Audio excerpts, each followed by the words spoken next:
देखिए, साहबदीन साहब एक अलग विचार के थे और एक अलग उनका अलग नेचर था। जिनके साथ थे, उनके साथ थे, जिनका विरोध करते थे, उनका विरोध करते थे।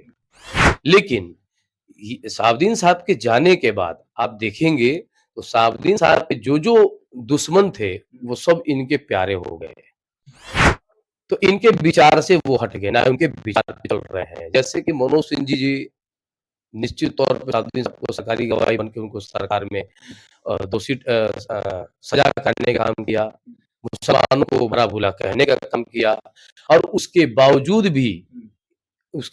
भी इन्होंने कोऑपरेटिव के चुनाव में मदद किया। तो साहबदीन के विचार से ये कहाँ चल रहे हैं, जिसका नतीजा हो रहा है कि गड़बड़ हो रहा है सब। आपके कहने का तात्पर्य ये है कि शहाबुद्दीन साहब के साथ में जो लोग थे, जो उनके खिलाफ थे, वो लोग उनके परिवार के साथ आ गए हैं। वही अभी मेरी बात को और कंप्लीट हो जाने दीजिए। और जो राष्ट्रीय जनता दल में ये परिवार आने के बाद हम लोगों को अलग कर दिया गया। साफ तौर पे ना पूछ होती है, ना कुछ होती है, तो इसमें कोई घबराने की बात नहीं है। ये होना ही था। वो सोचते हैं कि एक परिवार को खुश करके पूरे मुसलमानों को खुश करने की बात करने लगते हैं और ये नहीं समझ रहे हैं कि ये 2025 है, दुनिया बदल गई है और दुनिया हर जात में नेता है, तो मुसलमानों में भी नेता चाहिए।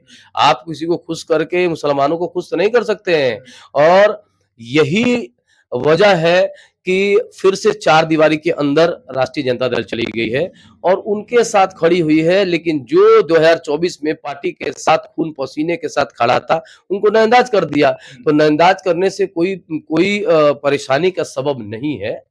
हाँ, लेकिन उनको परेशानी होगा कि इस बार जो 2025 का जो चुनाव होगा, वो निश्चित तौर पे मुसलमान सिर्फ और सिर्फ अपना रहबर और अपना नेता ढूंढ रहा है। चलिए, आप लोग अलग-अलग अगर गुट बना के रहेंगे, जो कि मुसलमानों में भी बहुत सारे नेता हैं। एक नेता बताइए नाम।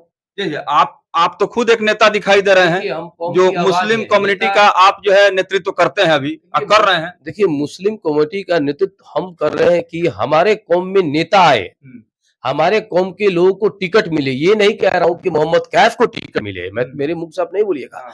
जब कोई नहीं आएगा तब मैं बोलता हूं कि लड़ूंगा। अगर मेरे कौम के लोग अगर आते हैं, मजबूत लोग जिनको सिर्फ अल्लाह से डर हो, वो लोग अगर आके और वो अपने समाज के लिए बेहतर सोचेंगे, क्योंकि हर जात में नेता है, तो मुसलमान में नेता क्यों ना हो। मुकेश सहनी जो अभी आपने देखा उप मुख्यमंत्री का डिमांड कर दी है और 17 से 80% वाला, 17 से 18% से 20% वाला एक टिकट के लिए दर बदर भटक रहा है। आपने देखा होगा महागठबंधन की इंडिया की जो मीटिंग थी दिल्ली में, आप एक भी मुसलमानों का चेहरा दिखा दीजिए। 2% 3% वाले भविष्य तय करेंगे, मुसलमानों की भविष्य तय करेंगे, मुसलमानों का देखरेख करेंगे, मुसलमानों का वो रहबर बनेंगे और 17% वाला लोग वोट देगा। मुसलमानों में नेता की बात तो छोड़ दिया जाए नेताजी, मुसलमानों में तो हम देख रहे हैं कि अलग-अलग जाति के अलग-अलग नेता हो गए हैं। कोई अंसारी पसमानदा की बात कर रहा है, कोई मुसलमान में फॉरवर्ड जाति की बात कर रहा है। जो भी मुसलमान में अगर जातीय नेता बनेगा, वो निश्चित तौर पे वो कुर्दुगलू है, दलाल है, बीजेपी का एजेंट है, इजराइल से पैसा खाने वाला लोग है, इजराइल की सोच वाला लोग है। वो कभी मुसलमान का, देखिए हमारा अल्लाह एक, अल्लाह की किताब एक और हम मुसलमान एक। आप जो भी मुसलमान के जो पसमानदा